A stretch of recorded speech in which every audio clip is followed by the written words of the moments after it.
حضرات محترم، میں اس عظیم شان ہفتے کی خدمت میں سپاق نامہ پیش کر رہا ہوں جو ہمارے درمیان تشریف فرما ہے۔ بسم اللہ الرحمن الرحیم۔ واجب الاحترام عزت ماں فاضل جلیل عالم نبیل شہزادہ غزالی دورہ حضرت علامہ سید ارشد سعید شاہ صاحب قادمی دامت برکاتہ العالیہ شیخ الحدیث انوار العلوم ملتان، جناب علی، سب سے پہلے ہم آپ کی تشریف آوری پر آپ کو خوش آمدید کہتے ہیں اور شکر گزار ہیں کہ آپ نے اپنی تمام تحریری، تبلیغی اور تدریسی مصروفیات کے باوجود ہماری دعوت پر تشریف لا کر نہ صرف یہ کہ ہماری حوصلہ افزائی فرمائی بلکہ آپ کے خانوادے کا ہمارے خانوادہ اشرفیہ سے جو قدیمی تعلق ہے اس کو مزید مستحکم کر دیا ہے۔ اللہ تبارک و تعالیٰ اس تعلق کو ہمیشہ قائم و دائم رکھے، آمین۔ جناب علی، آپ کے خانوادے کا خانوادہ اشرفیہ سے کتنا پرانا تعلق ہے اس کا اندازہ اس بات سے لگایا جا سکتا ہے کہ جب آپ کے والد گرامی غزالی دورہ راضی دماء حضرت علامہ سید احمد سعید شاہ صاحب قادمی رحمۃ اللہ علیہ نے علوم و فنون کی تکمیل فرمائی تو کٹوچہ مقدسہ کے خانوادہ اشرفیہ کی عظیم روحانی شخصیت ہم شبیر غوث العظم اعلیٰ حضرت سید شاہ علی حسین اشرفی الجیلانی المعروف اشرفی میاں قدس سرہ تشریف لائے اور علماء مشائخ کی موجودگی میں اپنے دست مبارک سے حضرت غزالی دورہ کے سر پر دستار فضیلت باندھی۔ اسی طرح جب بدعقیدہ افراد نے حضرت غزالی دورہ پر قاتلانہ حملہ کیا تو نشتر اسپتال میں آپ کی عیادت کے لیے خانوادہ اشرفیہ کی علمی روحانی شخصیت حضور محدث اعظم ہند حضرت علامہ سید محمد اشرفی الجیلانی کچوچوی قدس سرہ تشریف لائے۔ حضرت غزالی دورہ نے روتے ہوئے حضرت محدث اعظم ہند سے عرض کی کہ میری خواہش تھی کہ ایک دارالعلوم قائم کروں، آپ دعا فرمائیے کہ اللہ تعالیٰ میری یہ خواہش پوری کر دے۔ حضرت محدث اعظم ہند نے آپ کو تسلی دی اور اسی وقت آپ کی صحت و تندرستی اور درازی عمر اور دارالعلوم کے قیام کے لیے دعا فرمائی۔ اللہ تعالیٰ نے آپ کو صحت عطا فرمائی اور کچھ عرصے بعد انوار العلوم ملتان کا قیام عمل میں آیا۔ اس کے بعد آپ ہر سال حضرت غزالی دورہ کی دعوت پر انوار العلوم کے جلسہ دستار فضیلت میں تشریف لاتے رہے۔ دونوں بزرگ ایک دوسرے کا بے حد احترام کرتے تھے۔ حضرت غزالی دورہ کو خانوادہ اشرفیہ کے تمام ہی بزرگوں سے بڑی عقیدت و محبت تھی۔ میرے جد اعلیٰ حضرت قطب ربانی ابو مخدوم شاہ سید محمد طاہر اشرفی الجیلانی رحمۃ اللہ علیہ نے سن 1961 میں وصال فرمایا تو حضرت غزالی دورہ علیہ رحمت تشریف لائے اور آپ کی نماز جنازہ پڑھائی اور پھر سویم میں آپ نے بھرپور علمی خطاب فرمایا۔ سن 1978 میں جب ملتان میں عظیم الشان سنی کانفرنس منعقد ہوئی تو حضرت غزالی دورہ نے راکن کے والد گرامی حضرت اشرف المشائخ ابو محمد شاہ سید احمد اشرفی الجیلانی رحمۃ اللہ علیہ کو بذات خود فون کر کے سنی کانفرنس میں شرکت کی دعوت دی۔ حضرت غزالی دورہ والد محترم کی سے بڑی محبت فرماتے تھے اور والد محترم بھی ان کا بڑا احترام کرتے تھے۔ یہ تھی ان دونوں خانوادوں کی آپس میں محبت اور عقیدت کی داستان۔ جناب اعلیٰ، آپ حضرت غزالی دورہ کے جانشین اور علمی میراث کے وارث ہیں۔ آپ مسند تدریس کی زینت اور مسند رد و ہدایت کی رونق ہیں۔ آپ نے اپنے والد گرامی کی مسند پر بیٹھ کر اپنے آپ کو منوایا اور ثابت کیا کہ آپ ان کے علمی فیوز کے وارث ہیں۔ جناب علی، یہ درگاہ اشرفیہ اس وقت پاکستان میں سلسلہ اشرفیہ کا سب سے بڑا مرکز ہے اور یہاں خانوادہ اشرفیہ کی دو عظیم شخصیتیں حضرت قطب ربانی ابو مخدوم شاہ سید محمد طاہر اشرفی الجیلانی رحمۃ اللہ علیہ اور حضرت اشرف المشائخ ابو محمد شاہ سید احمد اشرفی الجیلانی رحمۃ اللہ علیہ آرام فرمائیں۔ آپ نے بانی سلسلہ اشرفیہ غوث العالم طارق السلطنت محبوب یزدانی حضرت مخدوم سلطان سید اشرف جہانگیر سمنانی رحمۃ اللہ علیہ کے عرس مبارک میں تشریف لا کر نہ صرف ہمارے قلوب کو خوش کیا بلکہ ہمارے اور آپ کے اسلاف کی روحیں بھی یقیناً اس موقع پر خوش ہوں۔ آخر میں ایک مرتبہ پھر ہم آپ کی تشریف آوری کا شکریہ ادا کرتے ہیں اور بارگاہ رب العزت میں دعا گو ہیں کہ مولا تعالیٰ آپ کو صحت و تندرستی کے ساتھ عمر طویل عطا فرمائے اور آپ کے علمی فیضان سے تشنگان علم کو فیضیاب فرمائے اور حضرت غزالی دورہ کا علمی اور روحانی فیض جاری و ساری رہے. آمین بجاہ سید المرسلین. وسلام علیکم. خاک پائے مخدوم سمدانی ابو المکرم ڈاکٹر سید محمد اشرف اشرفی الگیلانی سجادہ نشین درگاہ علی اشرفیہ اشرف آباد. اب میں بلا تاخیر حضرت کو خطاب کی دعوت دے رہا ہوں. آپ حضرات بھرپور انداز میں نعروں کے ساتھ ان کا استقبال کریں تاکہ ہم یہ باور کرا سکیں کہ اہل کراچی اسی طرح سے ان سے عقیدت اور محبت رکھتے ہیں جس طرح پورے پاکستان میں غزالی دورہ کے عقیدت مند موجود ہیں. نعرہ تکبیر، نعرہ رسالت، نعرہ غوثیہ، شہزادہ غزالی دورہ.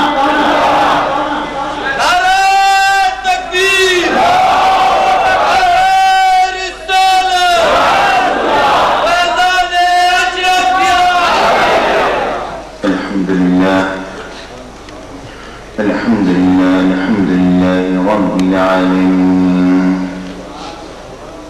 والعاقبة للمتقين والصلاة والسلام على سيد المرسلين وعلى آله وصحبه وأهل بيته أجمعين.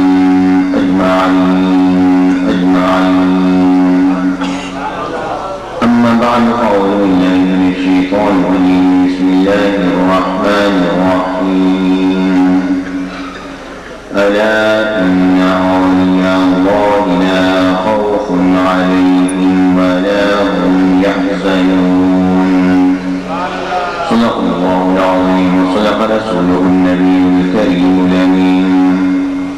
وإن الله تعالى عز وجل قال في شان حبيبه مخبرا وآميرا: إن الله وملائكته يصلون على النبي يا أيها الذين آمنوا صلوا عليه وسلموا تسليما. اللهم صل وسلم على سيدنا مولانا محمد وعلى آل سيدنا مولانا محمد وبارك وسلم وصل عليه. محترم حضرات، میرے ساتھیوں اور دوستوں، بزرگوں، علماء کرام، مشائخ اعظام، برادران اہل سنت، حاضرین محفل، شاملین مجلس، سامعین کرام، ناظرین اعزاز، السلام علیکم ورحمۃ اللہ وبرکاتہ. الحمدللہ آج ہم نہایت ہی پروقار پرروحانیت محفل میں حاضر ہیں. اللہ رب العالمین نے خاندان شفیع کو روحانیت سے نوازا، بے شمار فضائل المکارم عطا فرمائے. میں کیا عرض کروں آپ سے کہ محدث اعظم کا چشمی علیہ رحمہ کا ذکر تو ہم بچپن سے سن کے چلے آئے، اور حضور کے نام پاک جنہوں نے میرے والد گرامی کی دستار بندی بھی کرائی، ان کا ذکر جس احترام سے میرے والد گرامی کیا کرتے تھے وہ قابل رشک ہے. اور مجھے اچھی طرح یاد ہے جب حضرت مولانا شفیع قاری صاحب علیہ رحمہ کا جنازہ جو بہت نے پڑھایا تو جنازے کے ساتھ ہی وہ گراؤنڈ کے ساتھ ایک گھر تھا، وہاں پر تھوڑی دیر پہ بیٹھے حنیف طیب صاحب بھی موجود تھے، تو وہاں پر کچھ فوٹو لائے گئے. ایک حضرت محدث اعظم کشفی علیہ رحمہ کے نانا پاک کا فوٹو تھا. میرے والد گرامی نے اس فوٹو کو دیکھا اور بہت تعریف فرمائی ان کی ذات کی کہ بھئی یہ یقیناً اکابر اولیاء اللہ میں سے تھے. اور اس وقت مجھے ایک بات ارشاد فرمائی بیٹا جب ہم تمہاری دستار بندی کرائیں گے تو ہم اس میں ان کی نسبت کو بھی شامل کریں گے. تو میں یہ سمجھتا ہوں کہ من وجہ ان